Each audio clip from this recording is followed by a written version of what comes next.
Welcome to Playfully Orange, our conversations on Thursdays with someone about arts and culture here in Central Florida. And my guest today is Justin Muchoney. Welcome, Justin. Hey, Terry, thank you so much for having me. So you are Vice President of Creative Programming at Vice President of Creative and Production. Yeah. So all the things that we get to do that are fun that we share with the world, I get to be a part of. Cool. So that's fairly new position for you? It is. It's actually a part of a kind of a neat restructuring that we were able to do here at Central Florida Community Arts this past fall. So there are now 3 vice presidents that are kind of equally leading our programming and our direction. We've got Vicki Landon, who oversees our development, communications, community affairs. Terrence Hunter leads the really great work that we're doing in education and outreach and arts and health and all of those fields. And then I get to oversee the creative programming and the production side. But you're not new to CFC Arts. No, I'm actually one of the originals. I've been with the organization from the very beginning, from the first meeting we ever had back in the days when we were talking about just starting a choir so that people would have a place to belong. I've been with them from the beginning, and I've been conducting and directing all of the symphony orchestra concerts from the beginning. So over 10 years of directing and conducting experience with the organization before this role. And how did you get involved? I bet you knew Joshua Vickery. Like most things with CFC Arts, it started with, I knew a guy, Joshua and I met, we were both kind of early in our Disney careers. So we both were working at Disney at the time, and we met. I was relatively new to Florida. I had just moved down here a few months prior. And I was looking for ways to feel connected, a way to belong, a way to feel like Central Florida was home after having moved here from Pittsburgh, where I had spent a few decades feeling at home. And so he just said, hey, I want to talk to you about being involved. Come over to my house, come to this meeting. Let's check this thing out. And I immediately knew that the chance to build something, the chance to create something, and the chance to belong with other people who wanted that sense of acceptance, man, that was my ticket. So he had me as soon as we started talking about building a community, I was in.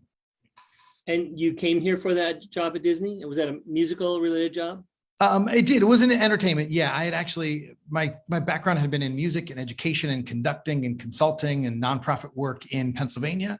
But I had always admired the Walt Disney Company, and I had dabbled with the idea of coming down and working in entertainment down here. So I came down and I served for about 10 years as a leader in entertainment in a variety of capacities at Disney. But the community that we're building at CFC Arts and the work that we're doing to try to make this an accessible and vibrant part of our community was something I couldn't pass up. So now I get to do it full time. And Pittsburgh is a pretty arts friendly community, I think. Yes, it is, especially over the last 15 years or so. There was a reputation in Pittsburgh, if you were to go back to the 70s, that it was a Rust Belt city, steel mills and pollution. But the renaissance that has happened in Pittsburgh that now has some of the leaders in robotics and artificial intelligence, and some great companies are there. The leader of that renaissance, honestly, started with the arts community. The Pittsburgh Symphony, the Three Rivers Arts Festival, and a lot of the major arts programming is what kind of drew people back to the city and made it feel like a place you could have a family, you could put down some roots, you could build a business. So getting to see Orlando in a lot of ways in that same place where we're growing into that next phase of who we're going to be as a city, and knowing that the arts are a leading part of why people want to call Orlando home, to me is really exciting.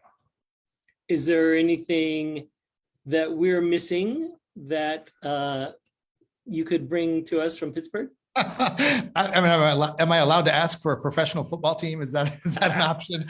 Not on this show.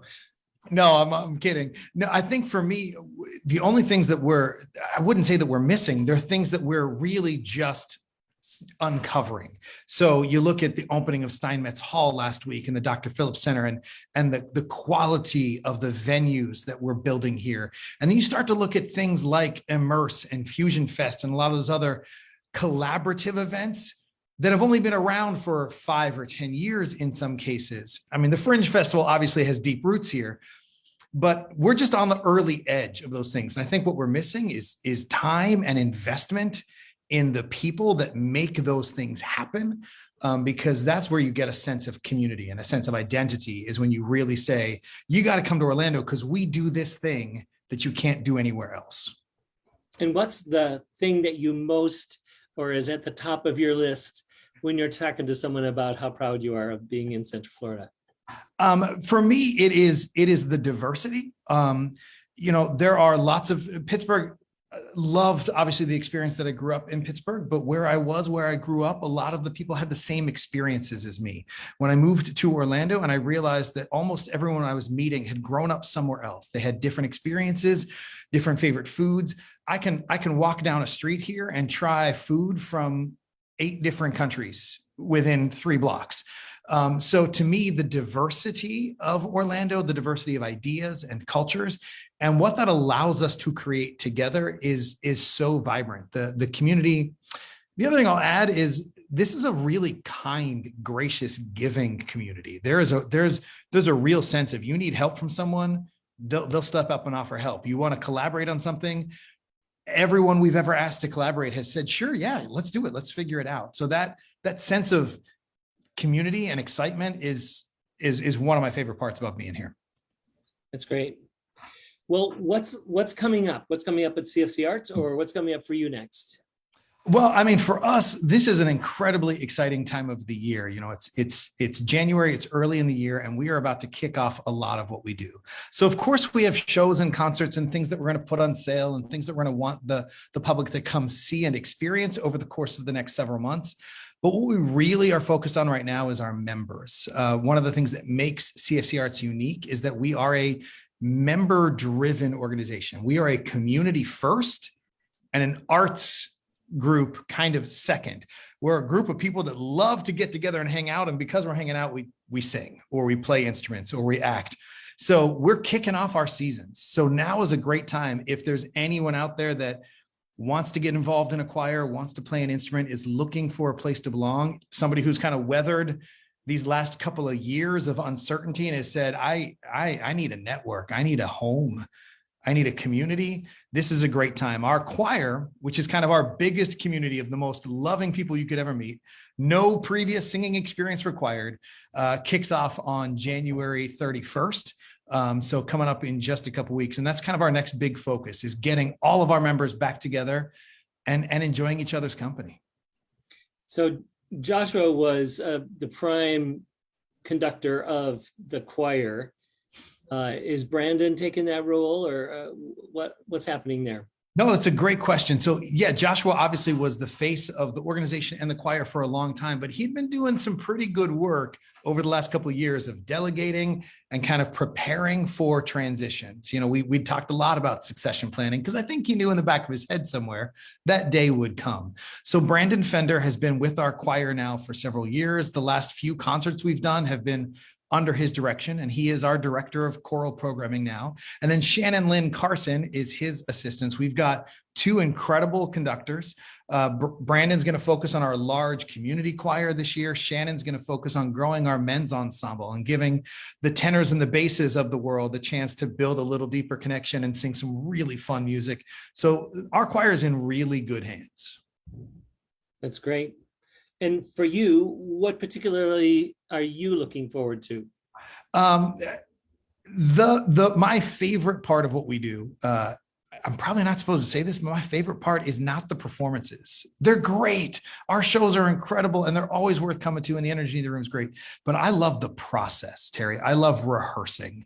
I love getting a bunch of people together in a room and helping them get better, helping them belong and connect, and helping them do something that none of them would have been able to do on their own. That sense of we're better together and we can accomplish something more together. So I am most looking forward to jumping into rehearsals. Our orchestra and our big band start rehearsals this Sunday. Our choir starts rehearsals next Monday, and the chance just to be back in the room doing the fun work of creating and singing and playing and directing. It's where we're at our best as a community. And then the end results of that, we're gonna put on some really exciting shows this year. Our choir is going to sing some incredible music from Broadway later this season. Our orchestra is tackling some global music in March. which fits right in line with some of the kind of fusion fest focus of the world. We're playing music from around the world. And then in the summer, we're going to do an incredible movie music concert. Our big band is getting to play at the Pew Theater at the Dr. Phillips Center coming up in April to do an incredible jazz program. So we have a lot to be excited about it, but it starts with our people. It starts with getting our good people in a room together and seeing what happens. Well, I agree that we're better together, and our community is better because you are here, Justin. So thank you, and thanks for this conversation today. Terry, thank you so much for your time. We appreciate it. You bet. And thank you, those of you watching. Every Thursday afternoon, we have our Playfully Orange, and also on Tuesdays, I do Diverse Orange conversations with folks about diversity. So thanks, everyone.